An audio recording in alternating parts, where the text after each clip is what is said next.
Some of you have commented that you're nervous or scared about using essential oils and that you don't know where to start, and I get it. So this video is about the top 6 essential oils that I recommend for home users. And if you like this information, I actually have an inexpensive online course about these, not only how to use them, but safety as well as recipes for all of them. My name is Erin. I'm a certified holistic aromatherapist with over 20 years of experience working with essential oils. I'm also an herbalist, a holistic health expert, and sound practitioner, and I'm here to help you live a holistic lifestyle with ease. Number 1 is lavender. It's probably obvious. It's kind of the heart and the history of aromatherapy, and many call lavender a universal medicine. Most people find lavender to be calming, although if you are neuroatypical, it may be stimulating for you. And this is a great one to use around bedtime.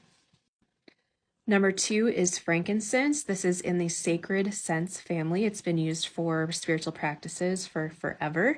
And I love frankincense for focus and calming mood without being sedating. Peppermint. You probably use this one more than you realize if you brush your teeth. So peppermint is stimulating. It can help to bring energy up. It can help to clear the air. Tea tree is really a must for the at-home plant medicine pharmacy. It is quite antimicrobial. It does handle a lot of skin issues that you might have going on, and you can also diffuse it when people are sick in the home. Eucalyptus is one of my favorite essential oils for when there is a big illness going through the house.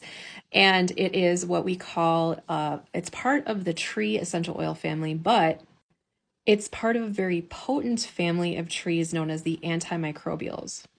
Tons of studies have been done on eucalyptus essential oil, and it is found to be antibacterial, antiviral, antifungal, like anti-everything. Best way to use this one is to diffuse it, and if you don't have kids in your home, Eucalyptus globulus is great. But if you do have kids, especially younger kids or babies, you're going to want to go with the Eucalyptus radiata species because it has a little bit less camphorous note to it, which can cause breathing issues and even glottal stricture on babies, especially if applied to them. So don't do that. And then finally, lemon essential oil. It's kind of an obvious one, but it's so great for clearing the air and lifting the spirits.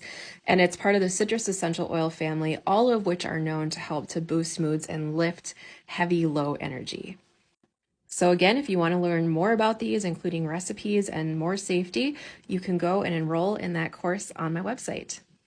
And make sure you add yourself to my mailing list and give me a like. Thanks.